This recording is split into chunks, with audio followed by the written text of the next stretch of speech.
Well, yeah, that's it. I used to be an ambassador there. Oh, really? It seems like with social, and I want to talk about social media because you haven't followed me back on Snapchat. We'll get back to that.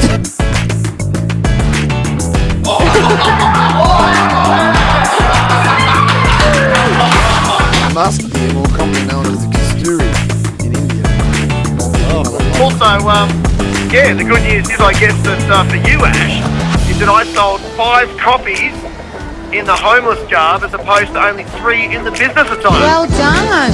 For a grand total of 8 copies.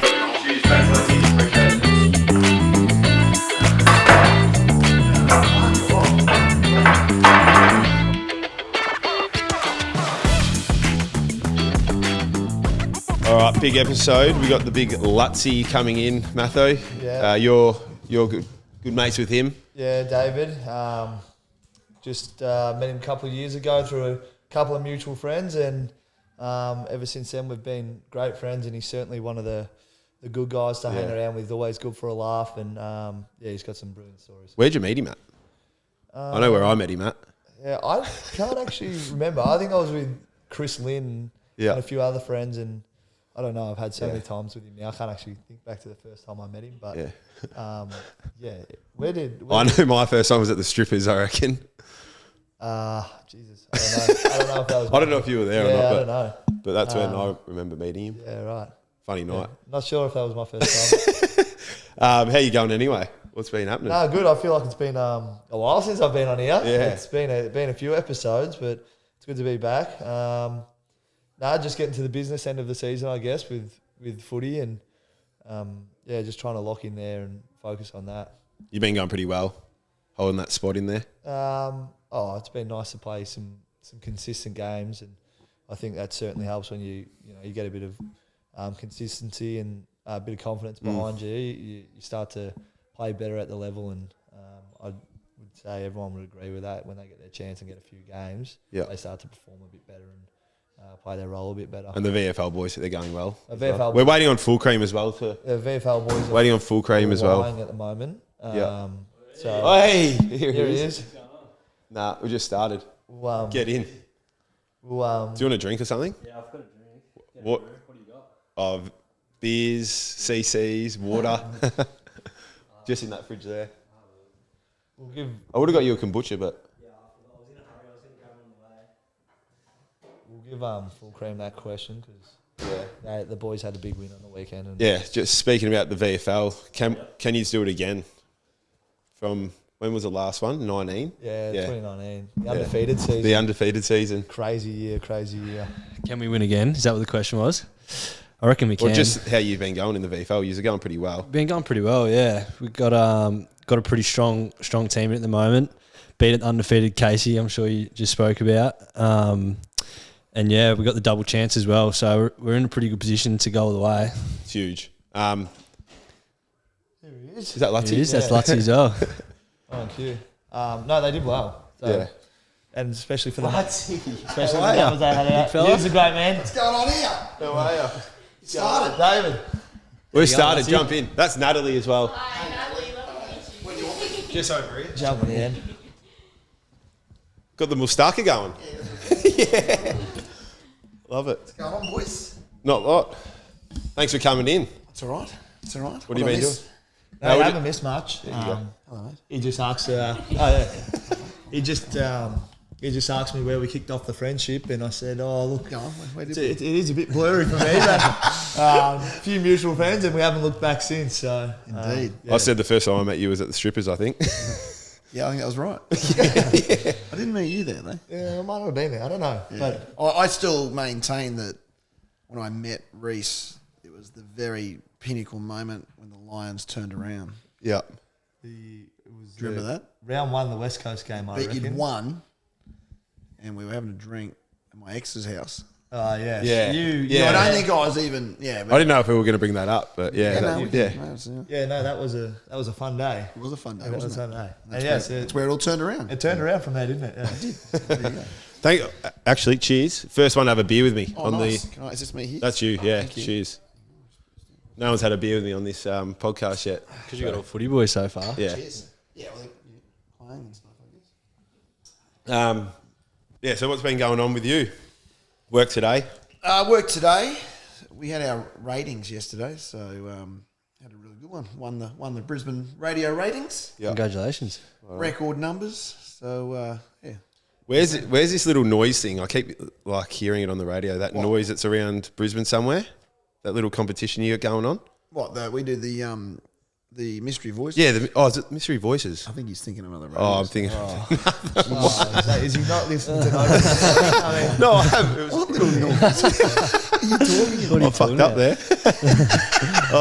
Hold on, maybe we do. No, there's a different radio station. It's got this noise going around. Anyway. Right, I know that one. So what time do you start of the morning? My alarm 6 o'clock's when we're on air, and I literally get in there at 3 minutes past 6. So you're like... Yeah. Like usually the news is on when I park the car and I sort of race up the lift. So usually sit down as we go on after the news. So we actually do no prep at all. Yeah. Really? Yeah, my first words are on air. My first words sometimes, I live alone, so it's like actually on air. I don't speak to the co-hosts at all before the show. It's just a thing we do. It sort of works. Is everyone like that as well? Yeah, I'm not sure. So it's Susie O'Neill and Ash Bradnam. I think maybe they might get there 10 or 15 minutes before that and maybe sit out in the balcony and have a chat. But it's not about the show. It's usually just just gibber. It's kind of like I kind of think like even today I walked in, you'd already started. I kind of don't see the point in like if we had a Zoom call this morning about too much about what you're going to talk about. You kind of get to this point now and it's a bit sort of manufactured. Yeah. Like, you do hear stories of people coming in like hours beforehand, but I don't know what they do. Yeah.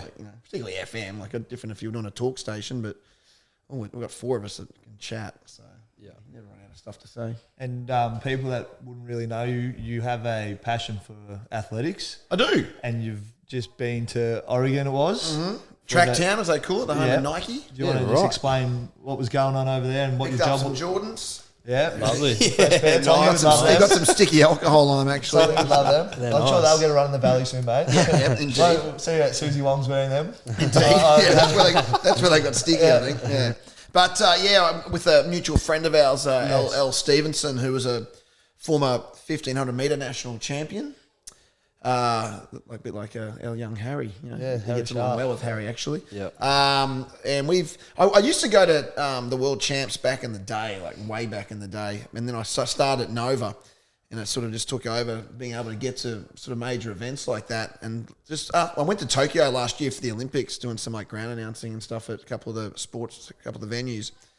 And I sort of text Al saying, man, let's get back into it. Like every year, let's go to a major event somewhere for some sport or whatever.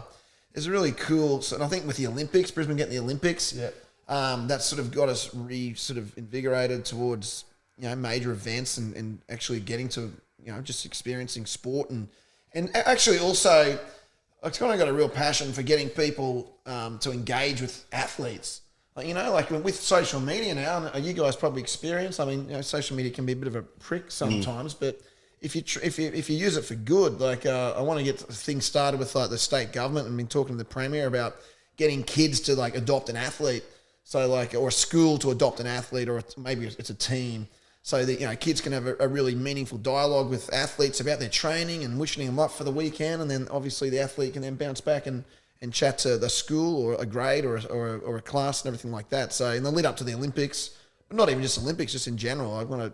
It's really cool just to chat with athletes. Like you can chat to the world champion of the 1500 meters if you want. And most of the time they'll write back and say, thanks, man. Yeah, appreciate it. It's a cool. The journey of the athlete's a really cool thing that I think that more people should invest in and follow.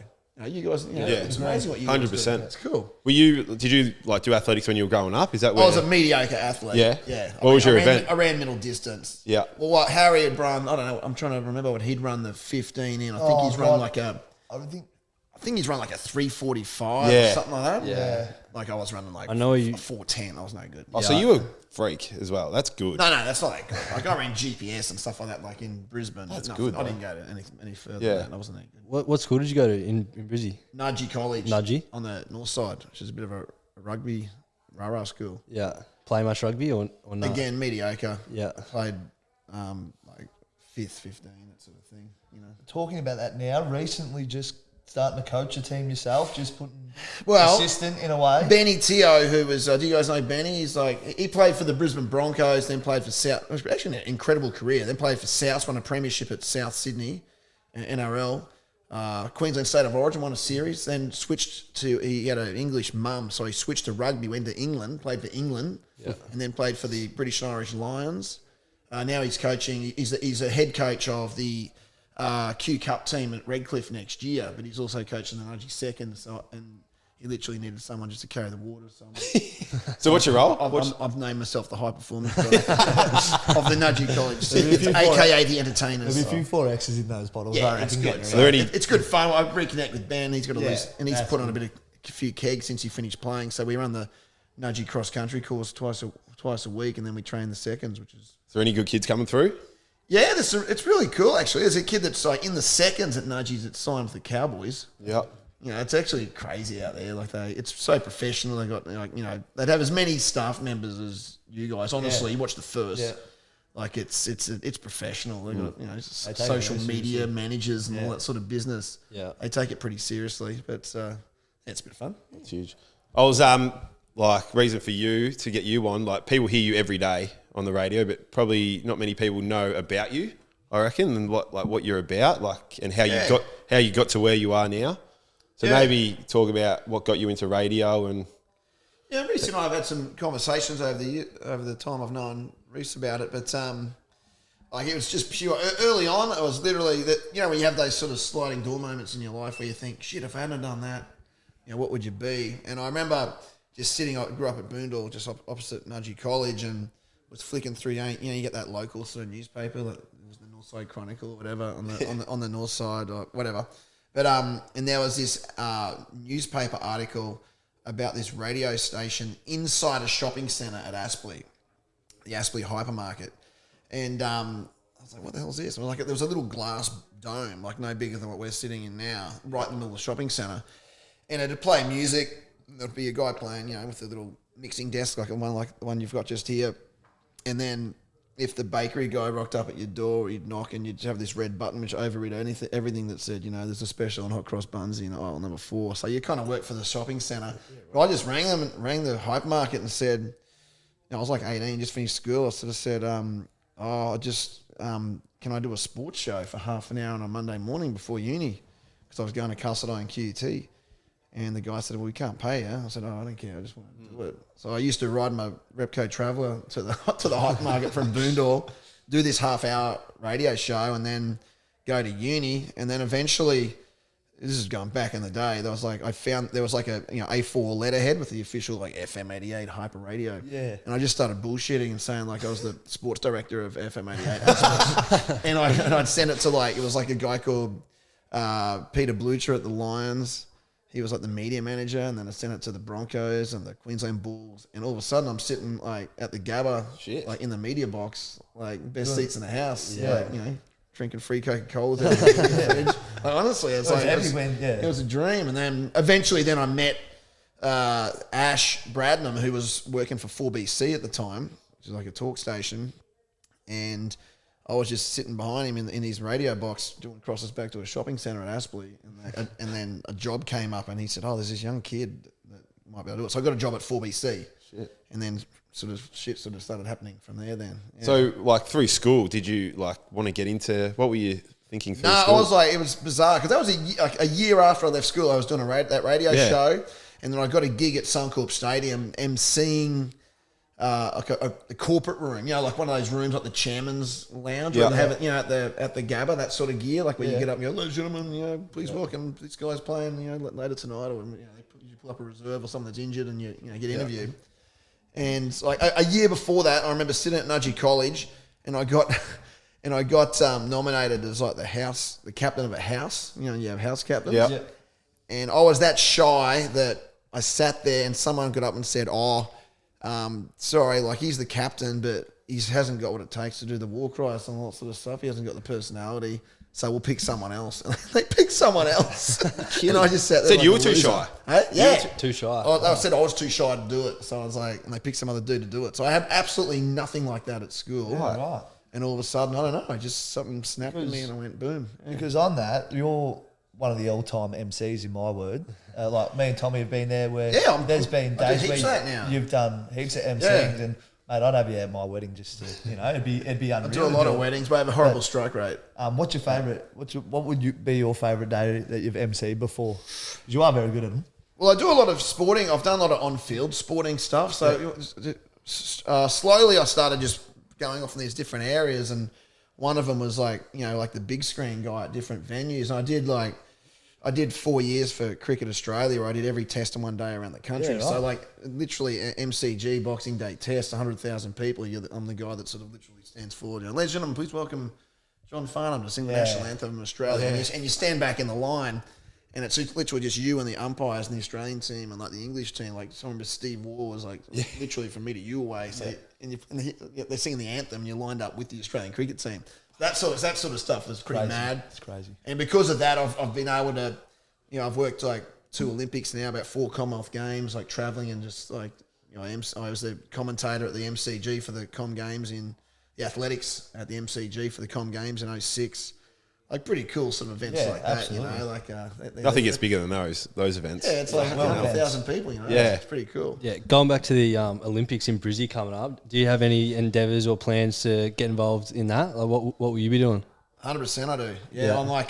I'm doing a podcast with the editor of the Courier Mail right now called Toward the Games Brisbane 2032, and I'm purely doing it just because I've got myself and Chris, who I met at the Sydney Olympics in 2000 when he was just a journo. We've got a genuine passion about Brisbane and the Olympics, and we want to put our imprint on it. Yeah. So through the newspaper, as the editor of the Courier Mail, it's a pretty powerful sort of position. So Chris gets whoever we want on the podcast. So we have the only reason I'm doing it is literally get it's the same sort of length as this, 40, 45 minutes, where you can talk to the major players, like the Premier, like John Coates, the head of the AOC, and the Lord Mayor, or the people on the organising committee, and we're literally pushing ideas and agendas with them and asking questions to make sure that the politicians don't stuff this up. Yeah. The greatest show on earth is coming to Brisbane. It can change Exactly. all of our lives. Yeah, exactly. If we get it right. And I think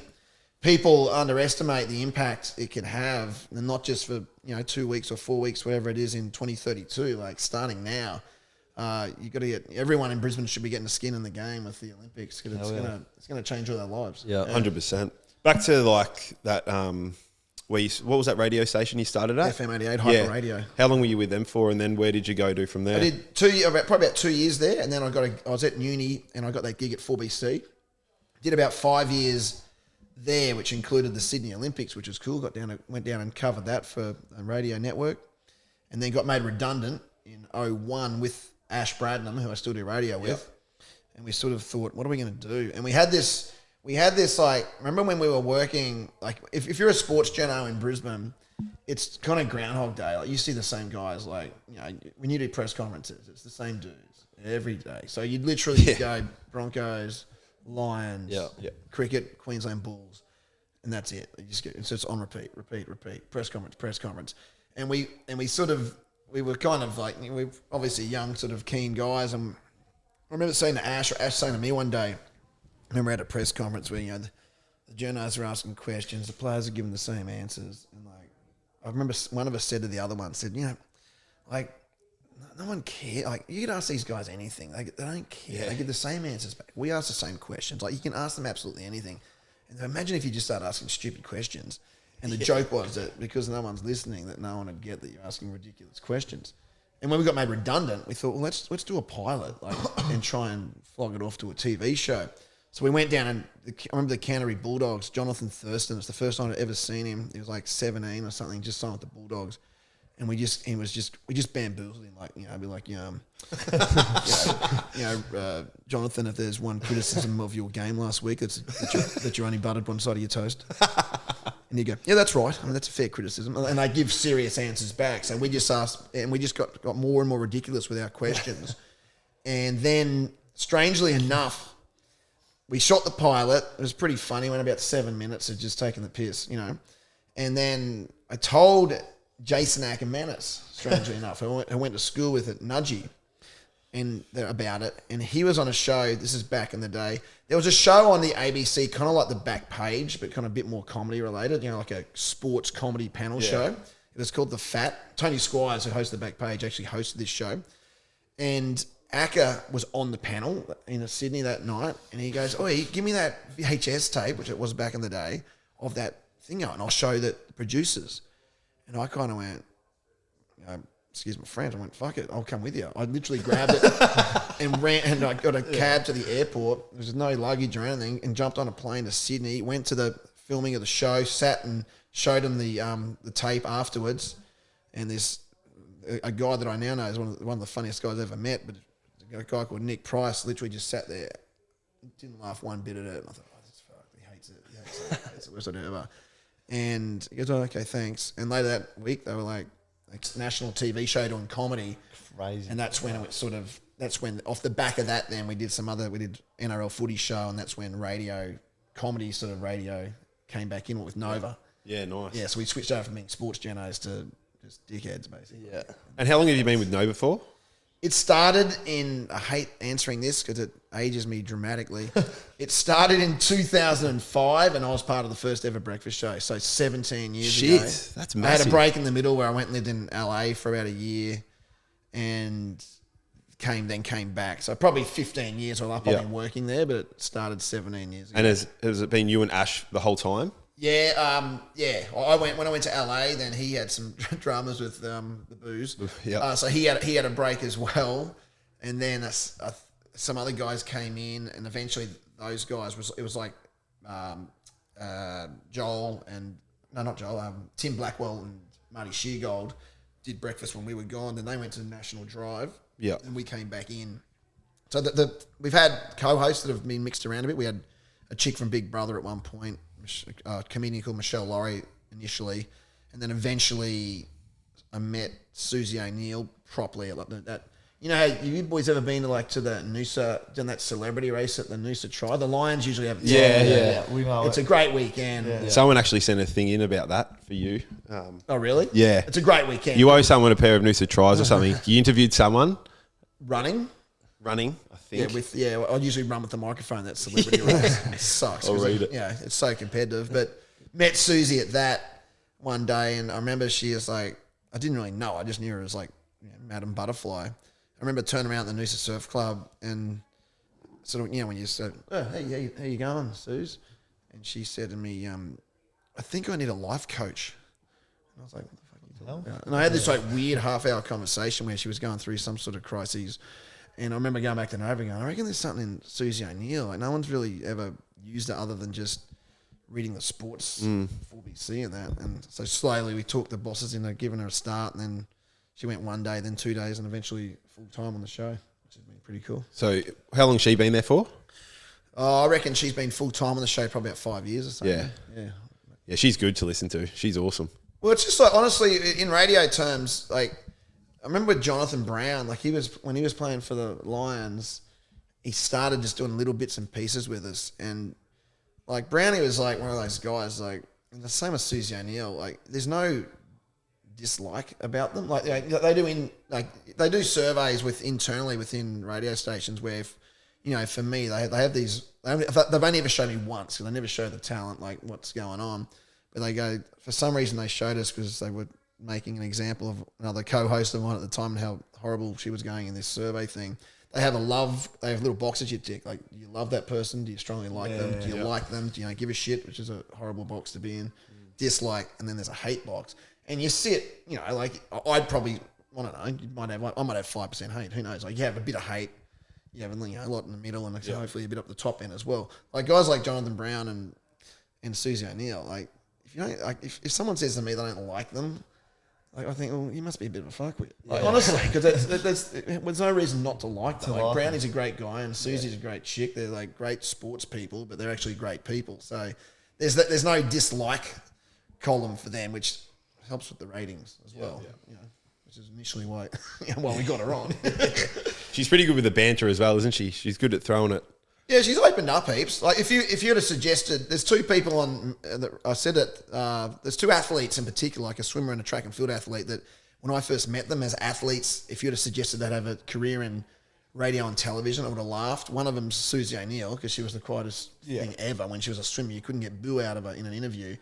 And I remember meeting Matt Shervington, the sprinter, in 1999 at the World Champs, and he was just being the quietest guy ever. Now he literally hosted the Channel 7 Olympics and is fantastic at it. Like, he's going to be the next, Stefanovic or Koshy kind of. They're grooming him to be the main guy on Channel 7, like almost like an Eddie Maguire kind of guy. Like, and he just, you couldn't speak to him 20 years ago, and all of a sudden he's found his spot. So it's interesting that the athletes that end up in media sometimes surprises you a bit. So when you're in the studio, does it feel like you're talking to the thousands of people that are listening, or does it just feel like you're talking shit with your mates? And that's incredibly scary because We're tuning you every just morning. don't share. Yeah. Like, particularly me, because my roles, they're both sort of married, and I've never been married or anything like that. So I kind of take that loose sort of. I talk about strip clubs and. I know, we definitely tune in. We can relate in the morning. I was like, I wonder what he's going to talk about today. And just speaking like literally to like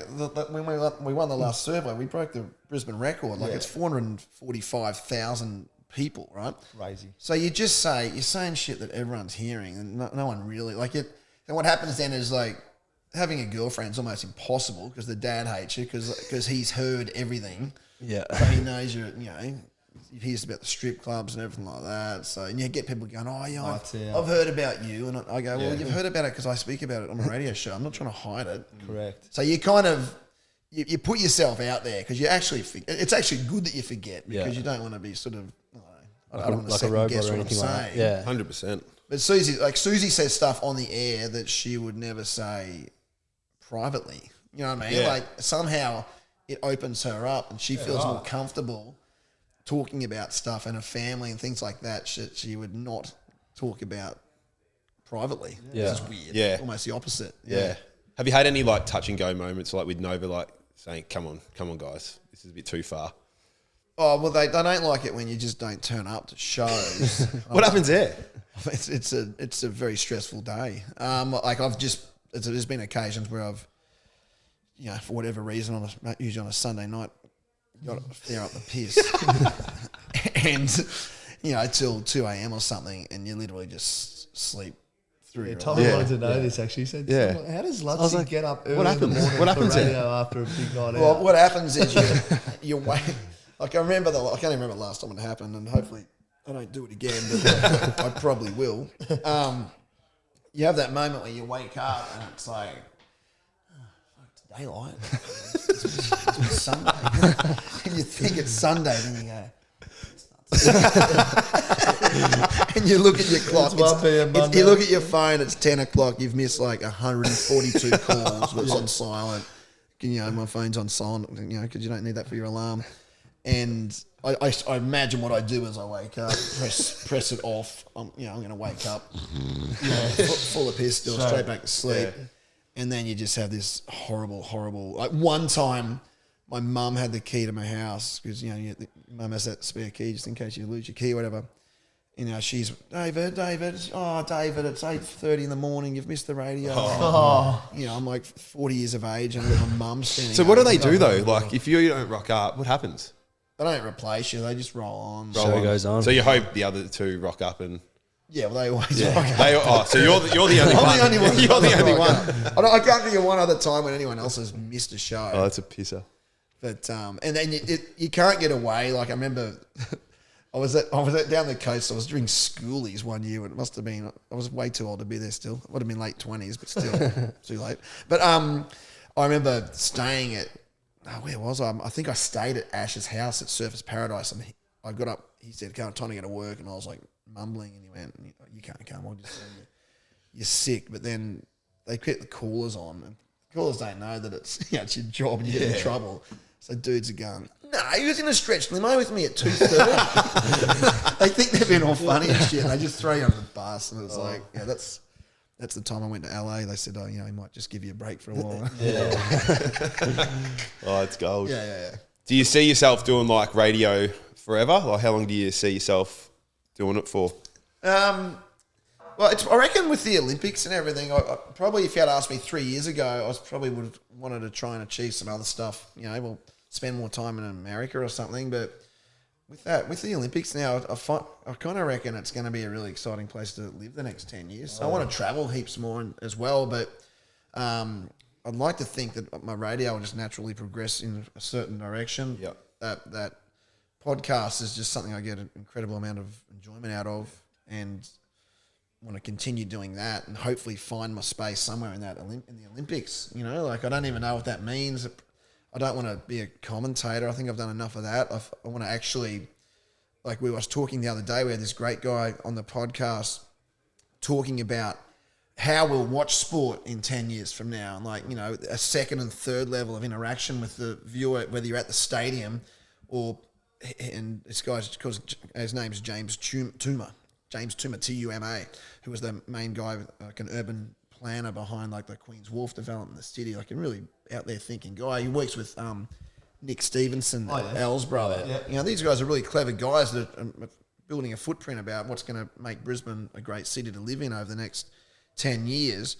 But we were talking about, you know, how like I've got a real passion about if you're at a stadium, how do you at the Olympic Games, you know, involve the people in the stands in a way that more than just sitting there watching and hearing one guy's voice occasionally saying try to number 16 or goal to number 22, whatever. And he was saying about how what potentially could be a situation is you buy a ticket to a sporting event through virtual reality. So you're not even at the stadium, but say if you're at the track and field at the Olympics, you buy a premium ticket, and as far as with your virtual reality, whatever the technology is in 10 years, you'll look next to you and Usain Bolt will be sitting there next to you in the prime seats right in front of the 100-metre finish. So that sort of stuff. And, you know, or if you're in the stands, even at a game, and people have dabbled in it with those sports years where you've got an earpiece, you know, maybe it's connected to your device where you're getting venue-specific commentary, play-by-plays. So if you're at the archery, you don't know what the fuck's going on at the archery because most people that go to the archery at the Olympics aren't archery people. They just want to go see the event. So you know specifically what's happened. It's up to date. It's specific for that discipline. So the hammer throws happening there, the long jumps over there. You can go flick to your long jump. So it's in your ear and you know what's happening. So there's stuff like that I'm more interested in. Making the games better than the previous one, you know, in LA, which is in 2028. That's where it's heading, because I watch a lot of podcasts in America, and that's all they're talking about. All this new bloody technology and shit. Well, and even pretty like cool. e-gaming, I'd be very surprised if I haven't looked at it, but I don't think it's in for Paris, but by 2028, I'll be very surprised, particularly by the Brisbane Olympics, that e-gaming isn't an Olympic sport. Yeah, shit. Because it's just going nuts. It's professional, and you know, and the Olympics have to modernise themselves. If they don't, there's a chance that I think it'll become quite antiquated. So yeah, when things like that, I think will start impacting the Olympics as well. Yeah. Cool. Let's go off topic to where's your favourite night spots in Brisbane? Where do you? Well, I like honey at the moment. I like honeybees. I have this theory with strip clubs. And that's a strip club? It's a strip for the club. viewers? Sorry, yeah. Sorry, it's a strip club. Sorry. It's a strip club. I have this thing, like, and this is a hard sell to chicks. But I'd say, like, I'd rather sit in a booth at Honeybees, and they look after me there because they just do, because I talk about them on the radio. They do. I'd rather do that than like go to Fridays and stand at the bar trying to crack on to chicks. Yeah. You know? They have to like you at Honeybees. They're getting paid to like you. Yeah. You know? Are you a And strippers have been some of the least problematic women I've dealt with over the years. You a private lap dance, like go to the room or Not just sit really. in the booth? I just sit in the booth. We just drink in the booth. And it's fun. It's like, Yeah. I don't like you go to most bars and you sort of lose your mates. Like it's hard. Like, you can't all stay in one collective. Yep. I like that. I like Susie Wong's Good Time Bar. Great place, Susie Wong's. Which is a really fun bar in the valley.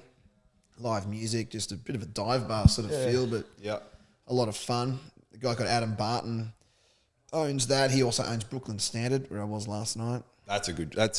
Is that the one where It's you go live down? music down the stairs. Yeah. In that- Gee, in it that gets lane smelly right down there. behind- It gets real stinky down there, though. Yeah, it's a real. But you feel like what Bardo does. He goes around the world. He's about to open a new venue where Alhambra was. I don't know if you guys remember that. It's like in that weird street where you come into the valley next to where the Family nightclub used to be. sort of around the know that, Nat? around the corner from Ling Ling's. You know where that is. He's about to open some new crazy place there, which he reckons is just going to be not like nothing Brisbane's ever seen before. Sort of a retro music sort of vibe, but I remember you talking about this. Actually. yeah. So I think that opens pretty soon. Yeah. So yeah, I sort of tend to like his venues a bit. I don't know where else do we hang out? When rare opportunity. Mayo, we've been to Mayo. Mayo a bit. We've been to Percival's, but Percival's, Mr. Percival's, like sort of like that Howard Smith Wharves. yeah, that sort of area. Yeah. Yeah. I mean, Howard Smith Wharves great. I'm fascinated to see what happens with this casino. They reckon there's like there's 50 restaurants and bars or something in there. gonna be It's massive. going to be opening by the end of this year. Not finished, but opening.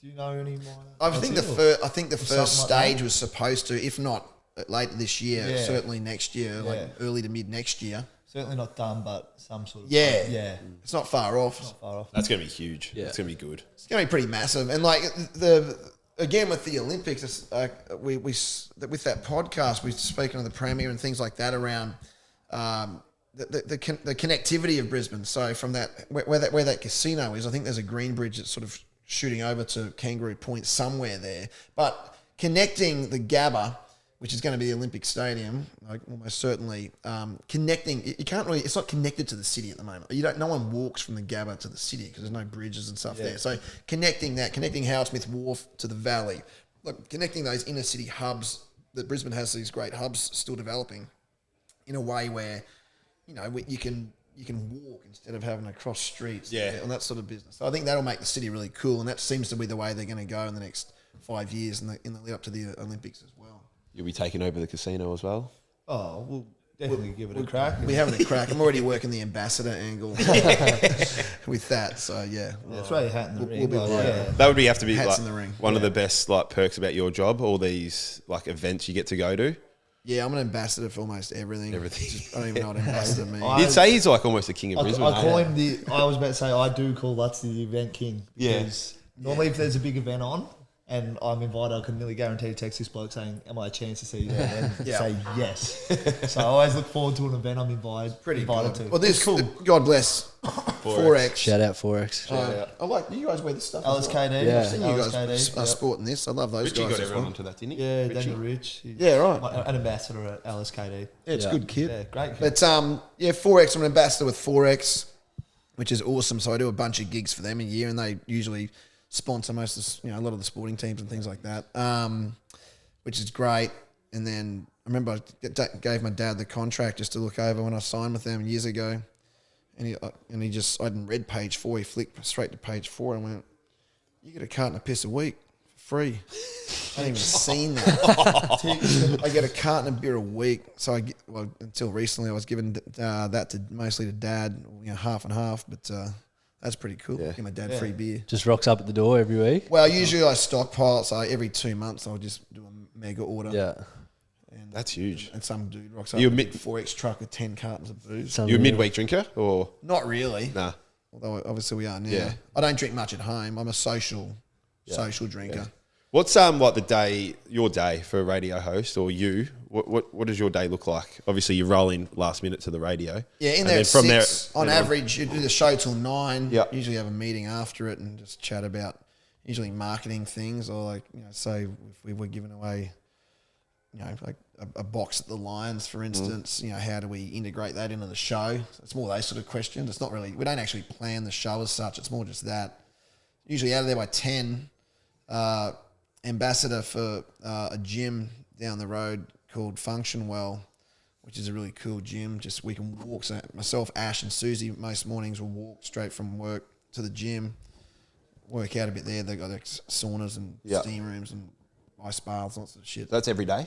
Well, in theory, every day. It's so do that. You're usually done and dusted with work and gym by midday, and then it can go either way from there. Some weeks I'm really good. I go out and help Benny with the Nudgy kids at the moment. I run 5K with the cross country track out there with him. Some days you got a lunch and you hit the piss. Like it varies every day, every week. You golf as well, don't you? Yeah. Yeah. How do you go there? No good. No good. What? I've Handicap? worked out. I've been playing golf honestly now since I was 10 years of age. I've been hitting the same score since I was 10. I've never improved. If I play 4 times a week, I don't improve. I just didn't play for 6 months and hit them pretty well the other day out at Capera. Yeah. I just hit. If I break 100, I do cartwills. Like I'm not good. Are you- I enjoy it. I just enjoy the social element. Yeah. So you go out socially, or is it more events that you put when you're playing? No, I don't play. If we're playing an event, it'll be a corporate full Yeah, right. Ambrose sort of situation. But I'm an ambassador at Hope Island, which is this great course on the Gold Coast, which we'll have to go over hit at actually. But it's great. But it's just fun. Tommy's been loving his golf at the moment. Yeah, us boys Where'd played you at we're ambassadors actually at Brookwater, out of Brookwater. Oh yeah, that's it. I used to be an ambassador there. Oh really? I really did. I mean, that's a tough course. Yeah, very tough. You can lose a few Do you play balls. stroke play, or do you just like? Oh, just because Wednesday's our day off, and there's usually like a Stableford or stroke play comp on the So Wednesday. you play legit. Yeah. I think that'd stress me out too much at Brookwater. That's a tough course. Oh, it's a tough course. How many balls are you losing? New carton, and they're like $70 a pop. So Yeah, we used to stop like almost religiously at like that shopping centre. I think it's like Springfield, isn't it? Yeah, Is yeah. that where the new It's right, thing it's right is? next to the Near facility. Brookwater? Yeah. We used to you go to Kmart and buy a box of balls like Yeah. every time you played there because you just you don't want to go in there. There's freaking Shocking. snakes. Yeah. there. You hit on the scrub, you leave it. Yeah. I was speaking to Charlie Cameron, he reckons he's losing balls flat out and $70 every $70 time he a goes pop. out there to play. So Yeah, you get a free round. You spend $70. Yeah, on exactly. balls. Yeah. But All right, we'll get into some questions. What's your favourite part of your... Actually, you boys haven't answered any of these as well, so you can answer as well. righto. Favourite part of your career to date? I'll go first. Like favorite moment or just favorite part of the job? Yeah, we'll go favourite moment. Yeah. Oh, favorite moment's probably just debuting. Yep. That's something you dream of as a kid. But favorite part of the job is just coming in every day with the boys, just having fun, doing something you love. That's the best part about it, I reckon. yeah, it's hard to go past the debut game, even though I got booed on mine. what did you do? How many high tackles? Yeah, it was seven free kicks. Remember that one? You know this one? He was the start. They weren't too happy, but it's hard to Imagine you, like Ginnivan. know. Imagine you now. Yeah, crazy. You actually tied that number when you played the Played other. again this year, yeah. Did you? Yeah. Yeah. So, Seven- it's hard seven to free go past kicks. the debut. Yeah. Your favourite part of the job is legit the people you get to meet. I think that's the most fun part of it for me. You get the job. Same for you guys, I guess, in a lot of respects. That you get to meet people that you probably wouldn't otherwise be able to meet, and that's amazing. Moments wise, like honestly, I the World Athletics Champs literally 2 weeks ago was one of the highlights of my life. I think I'm going to go next year. It's in Budapest next year. I'm going to try and go to a major event now every year. And things like the Olympics. I love the That trip opportunity looked with crazy, like, even though you're working. Like, Yeah, well, it was- seeing UNL, it still looked unreal. Yeah, it's crazy. Like, you know, it's just like, Do you see it as work? Or, the radio is like, honestly, I don't put one bit of thought into it. It's the best way to do it for me. But just again, the people, like I was sending new videos. Like I was staying in LA for 5 nights. Somehow I've become mates with Don May, the global head of Domino's Pizzas. He lives like in Brisbane. He's this great guy. I did a couple of Domino's gigs, like like emceeing there. Ambassador now for Domino's. Ambassador. Yeah, I'm a Domino's man. He's like, staying in a $30 million mansion in Bel Air. So like, I was the only one there for like 5 days, and like they were there the first day, and then he and his family went to Mexico for a holiday. But even before that, I was sitting there when I first arrived, just talking to this, because Don's daughter was there with her friends, and young 19, 20-year-old girls just sitting around and talking to this chick for half an hour. I said, "Oh, was your parents here?" So they said, "No, my parents live down the street. They're just friends." And Don's like, "That's Grace Armstrong. That's Lance Armstrong's daughter." Oh, shit. Crazy. Yeah, just like Just weird crazy stuff stuff. like that. Just crazy. I'm like, what am I doing here? This is like a $30 million mansion. Like literally, Beyonce lives 2 houses down. And it's like, That's crazy. That's just your job that gets you in that sort of situation, So I remember FaceTiming Loud Luxury with you. You were good Yeah, friends remember with that? them. You got him on the phone. And I was pretty pumped with that, actually. That was great. Who's the best celebrity or the biggest celebrity you've ever met through the job? For me, I'm like, again, I'm old, and like growing up, I was a massive U2 fan. Yeah. And I've gotten to meet Bono twice. and a couple of U2 guys, which was pretty cool for me. But other than that, Will Smith, as much as he's been having his troubles lately, he was awesome. huge. Like he came over and just chatted to us. He was here for the premiere of we were in Sydney. We were doing some TV stuff, and he was doing like a movie called iRobot back in the day. And we were just at this party, and the Fresh Prince was actually DJing his not the Fresh Prince, his DJ from back in the day. I forget his name. What's his name? Jazzy Jeff, whatever his DJ was. Anyway, he was actually DJing, but he just walked up to us and started chatting for like 15, 20 minutes. Great. Oh, that's huge. So we're like, yeah, awesome. What about you? Who's the biggest? No, I don't really know if I've met like massive celebrities because I was sort of in the footy bubble and no one's really bigger than the next guy. But like Calvin Harris. Was pretty big. That's like, massive. Sweet. Yeah, he was that's pretty huge. cool. Like just in Vegas. Yeah. I didn't really get to meet him, but a hello and a whatever. So I thought that was pretty cool. My biggest might be Devin Booker, who plays for Phoenix Suns. Yeah. I was in China for a under-18 Asia camp. There was probably like 4 or 5 of us from Australia, a few from New Zealand, and then the rest were like just Asian countries. And because we were the only ones that could really speak English, they'd bring us out to do like the demonstrations and stuff. So like I'm going 1v1 against like Devin Booker in a drill, and I'm just thinking like fuck, this is crazy. Like it's probably one of my favourite basketball experiences. That's massive. Yeah. That's good. Any complaints about your job, or one complaint about your job? Oh, just the early. Even though I get there late, it still just messes with. I go out on the weekends. I kind of turn my body clock 180 degrees like every week. Are you every weekend out, pretty much? You reckon? Pretty much, yeah. We're doing something. Yeah, it'd be pretty rare that I didn't go out on the weekend. So yeah, inevitably one night a week you're out till friggin' 5 a.m. and then the next 5 you're waking up at throws you back. So you're just really like, I'm just tired. Like you feel like you're jet lagged your entire life.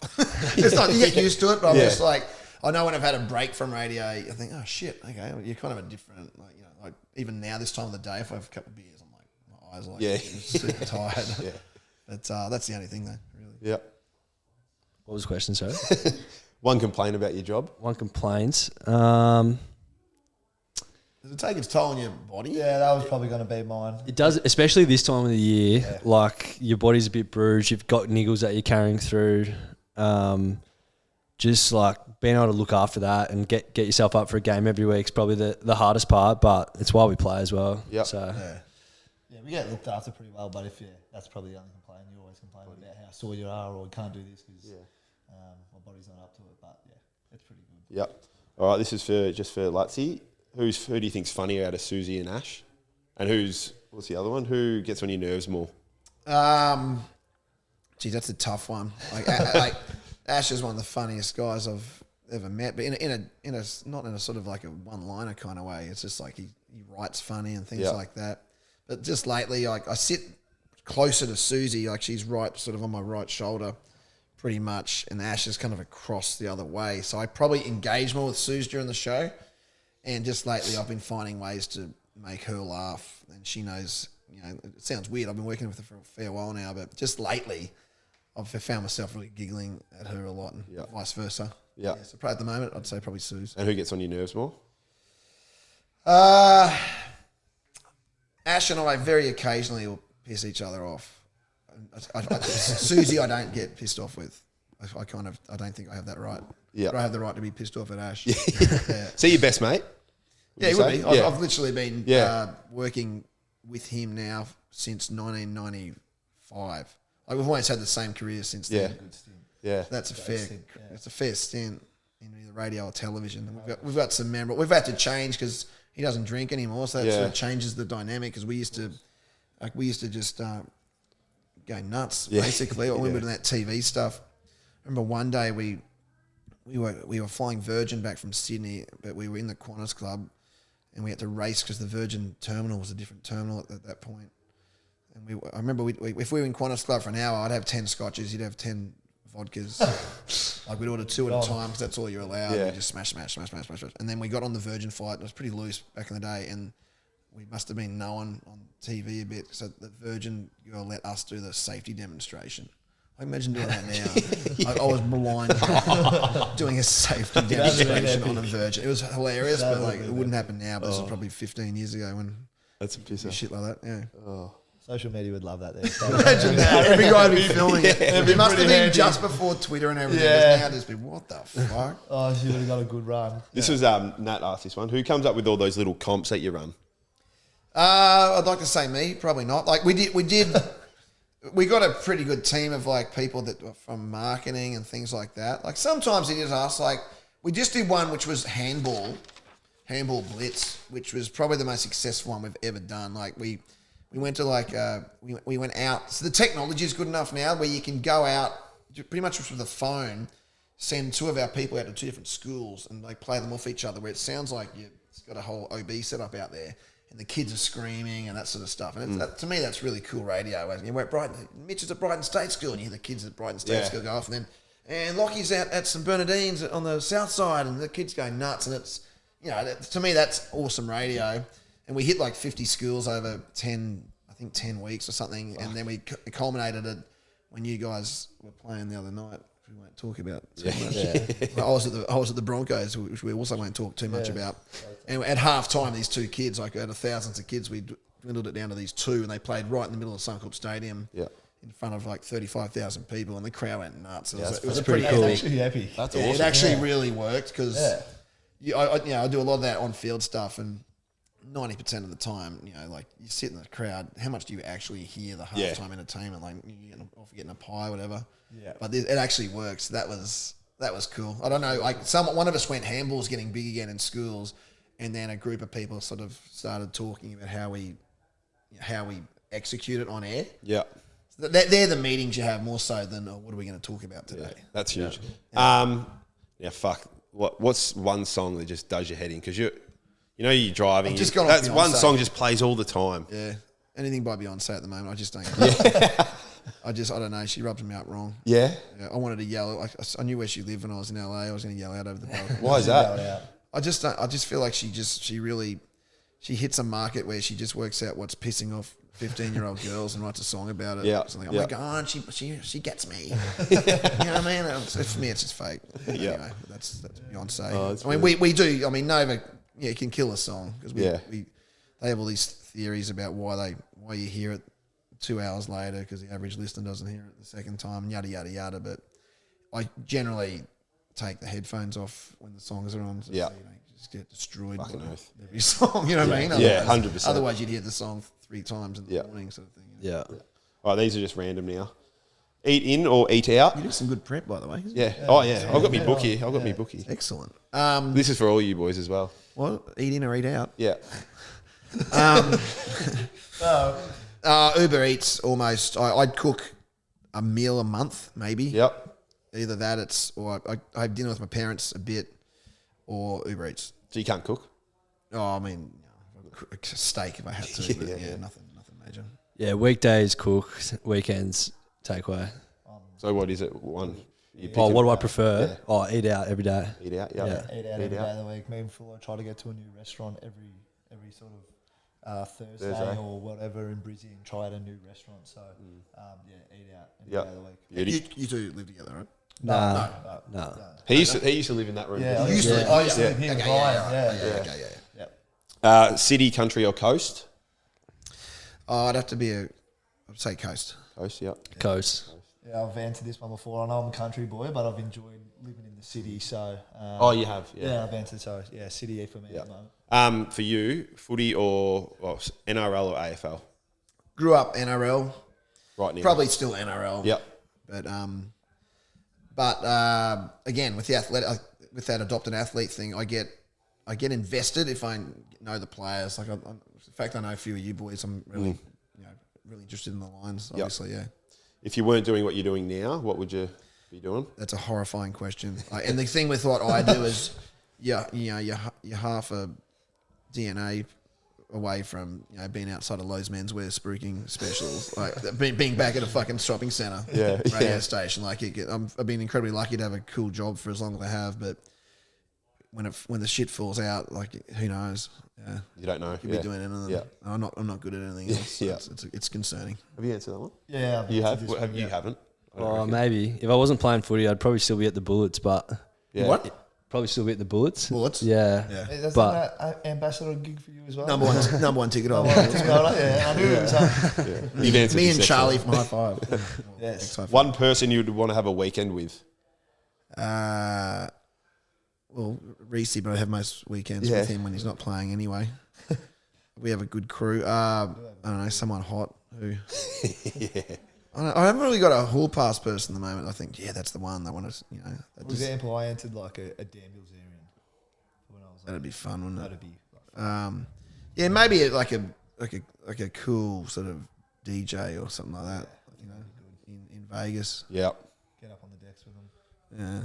Yeah. Yeah. Like Loud Luxury were fun. Yeah, so we're That, up that on the was decks. good. I do remember that. I was with, I remember I was, what's an Omnia? You ever been there? Oh, Yeah. great place. That's that big light, that light. fucking that comes oath. down. It comes down, the eh? big UFO. It's just crazy, that place. I was in the DJ booth with Loud Luxury there, and That was like epic. Gordon I remember Ramsay was standing there, and I had like a suit jacket on. I think he thought I owned Omnia. So he's like, mate, thank you so much, mate, for having me here.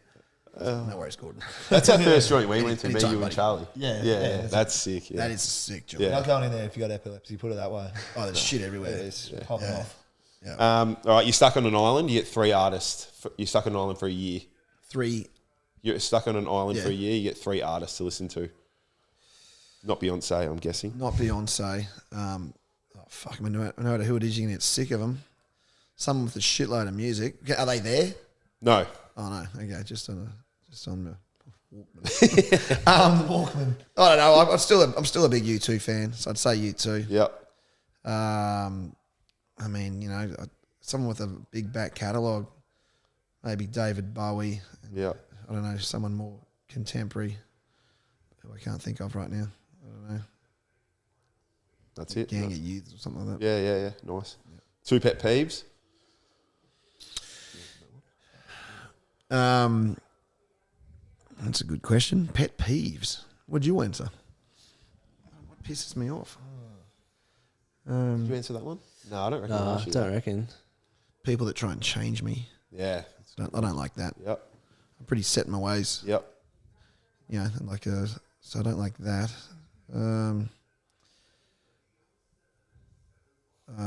Other people's kids without, manners and stuff like that. Yep. Cream. Little shits. Get sick of that. People who don't indicate's one. Yeah. Yeah. I'm a bit of a road I rager, do that so sometimes, I'm a bit of a road rager, so I don't know. Can't think of anything else. Yeah. All right. Yeah, mine's like the manners one. So like at a restaurant when people go like, "Nah, this is no good," I take it back. I can't have Yeah, that. I'm like, fucking just sort of cop it. Yeah. And driving under the speed limit, like, what are you doing? Why are you going to like fucking slow? Like that. So yeah. Fucking oath. And when I go out with Reese, when bar managers don't realise we're both D-grade celebrities and make us pay for it. Actually, what's the best story you've got like of each other? Oh, there's so. I know, many. but There's so try many. and pick one. Are you part of this crew? Well, he would be if he wanted. He's got to show up. Yeah. Oh, and you got to miss it I've too. been it's I've been to a few Yeah. good nights. Maybe we had a lunch at one of our friends Al's restaurant not long ago at Bakehouse Steakhouse, and that was a great night. Luttsy was MC there, and That was a good day. yeah, I like, I'm with that. I love when Luttsy does MC because I know him and like I think it's hilarious. So I've had some, on some of those days. And then Surely we carry on. you can narrow a story. Carry Surely there's on. one story that's just fucking, or we can't really talk about it. Like we had a great day. That Yeah. first day that I don't know, it was even the first time I met you. I can't remember. It was around that mark At Ems. anyway. It was very Like we had a great day. Who else was there? Oh, it wasn't the Irish fella. Was it? It was the other player. BASTI. Was that when I rocked up Was as it well? you? Is that when we were already Yeah, pissed? and That was you. At Bob's house. That day was cool. That was a cool That was a day. fucking great At the day. Bob's house. Because We were For all no pretty reason. charged, and because we went Saturday and then we rocked up Sunday. Yeah. I must have been well lit because I was offloading advice to you guys left, right, and centre. After I thought, what the fuck? We were playing games at that table and Played shit. beer pong for a long Played beer long a time. long time. Yeah. And we were there for hours on hours. Just kept Yeah. going.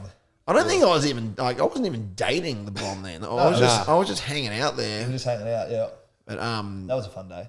Yeah, started in the pool and then we ended up at that table. Just Yeah, that table just outside. Yeah. That was a cool day. that was I just met you guys. That was a really cool day. Yeah. Yeah, beauty.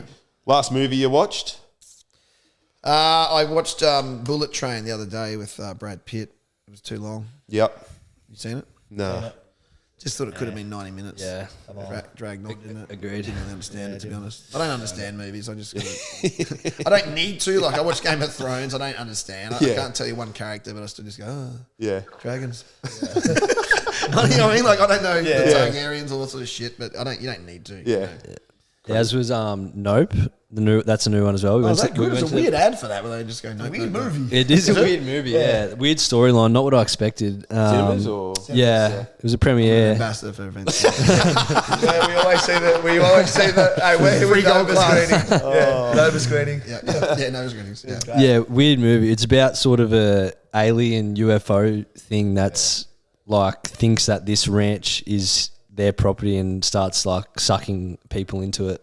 Right. The Cowboys, aliens. That's your last one as well? Yeah. Yeah. You watch movies every night, though. Flat out. Fuck, right. On what? Just Netflix. Stan. He's massive in. Yeah, my mate. I don't know, probably shouldn't mention it. I've got some weird thing that I get some really good movies on. That's probably Oh, you probably know it, that one. What's that one called? Oh, maybe not. Oh. That's good. Best gift you've ever received? One, and then one more after that. Best gift I've ever received. Have you answered this one? No, I haven't. That's a good question. That's a very good question. Yeah. I'll tell you a good gift that Ash was telling me the other day. When he was 18, he got, I don't know why, he's way better than mine. When he was 15, he's a twin. His mum gave he and his twin both subscriptions to Black Label Penthouse. That is a weird gift to give a 15-year-old. Hang on, what? I think it was her way of doing sex ed. You know, like Black Label, like the extreme. It's like the X-rated Penthouse. What? 100%. He gave him like a year-long subscription. Wow. And, like, and it was. Oh, that's a good story. If I can't. You can say it. I found my brother had it, Black Label Penthouse, and like I found his like under you know that bottom drawer in your desk, and there's a void under it. Yeah. Hidden space. That's where usually people hide their porn. Right. And I found that, and I won't tell the whole story, but I was obsessed. I was in grade 10, and the Penthouse Pet of the Year was was this chick called Sue Ellen Underwood, and it was probably the first nude woman I'd actually seen. I was a late developer, and I still can like visualize every picture in the shoot. She was on a balcony on the Gold Coast, and she had like a shower head and stuff. And I just remember it. And anyway, like long story short, somehow, like 20, she was dating Michael Hutchence from InXS and all this sort of stuff. Somehow, 20 years later, I get a call from my mate who had all the stretch Hummers on the Gold Coast going. I've sort of told the story backwards, but you get them what happens here. Like this girl called Susie from The Block, who was from the TV show The Block. Yeah.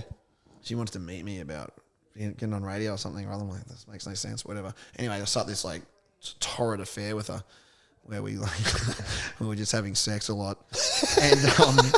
And anyway, I knew from The Block, she was on The Block at that stage, that she was formerly from Penthouse. And then the penny dropped eventually that she's changed her name. Her name was Susie Taylor. She's going through some dramas now, I think. She's been in the press a lot. Fuck. And anyway, long story short, this woman I realised was the woman that from 20 years ago, the Penthouse Pet of the Year. way. And I probably had my first 100, Wow, you know, what a what's coincidence. over. No way. So I end up sort of semi-dating the girl that I probably had my first $100. That's huge. It's pretty fucked off. What are the chances? That's massive. It's pretty cool. Yeah. That's massive. So technically, Michael Hutchence and I are sort of connected. But I was 20 years too late. Oh, that's massive. That's an awful story. I apologise. I don't know why it is. Yeah. Oh, we love it. Yeah, that's brilliant. I don't know why. Most meaningful gift. Yeah. Well, like just the best gift you've ever Best gift, or I don't know, maybe my first car when I turned 18.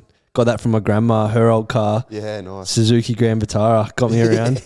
Yeah, And did you just palm it just over? passed. She got a new one, passed it down, and then I eventually bought my own first one. Yeah. Not long after that, but it was pretty meaningful to get that. Yeah. Yeah. That's a good gift. Mine was probably last year. Mum and Dad bought me a Mustang, and I love cars. Fucking hell. It's not Is that better, about that's that? better than my Grand that's Vitara, I'll tell you that. Mine's better than- Cool car. yeah, so that's probably the gift. Fuck, mine was a Richmond handball target I got for Oh, yeah, Christmas off nice. Santa. That was a good A one. Richmond handball target. Yeah, big. You know those big handball Was this targets? last year or? No, when I was about fucking 8. Fuck, it was good. I loved it. That's And then the last one superpower. What and why? Then we'll wrap it up, play some fucking pool. probably invisibility. It's like Creep on everyone in Brisbane. real creepy, yeah. Yeah. Probably fly. Yep. Yeah, I'll have teleport. Teleport. Yeah, get myself out of Time trouble. or just like venues? Just venues. Yeah, right. Yeah. Brilliant. That's a good one. Beauty. We'll play a game of pool. All right. Luttsy and Matho versus Yeah. me and Fullcream. Perfect. Let's do Bring it it. on. Cheers. Thanks, Luttsy. Appreciate it.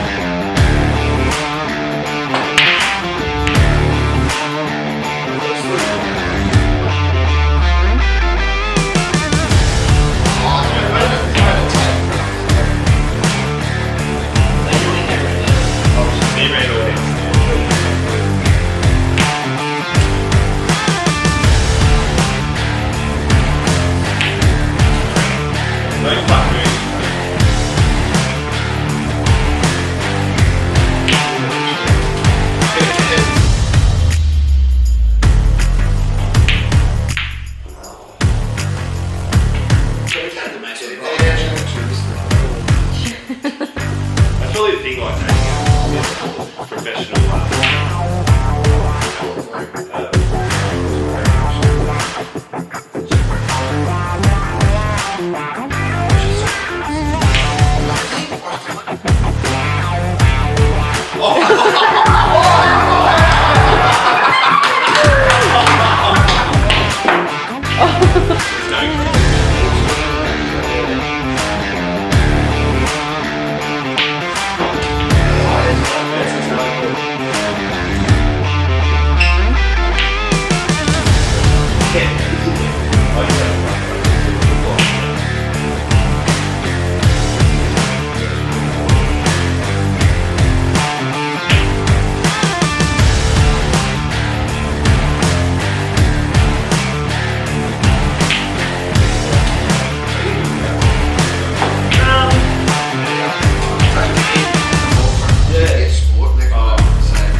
That's all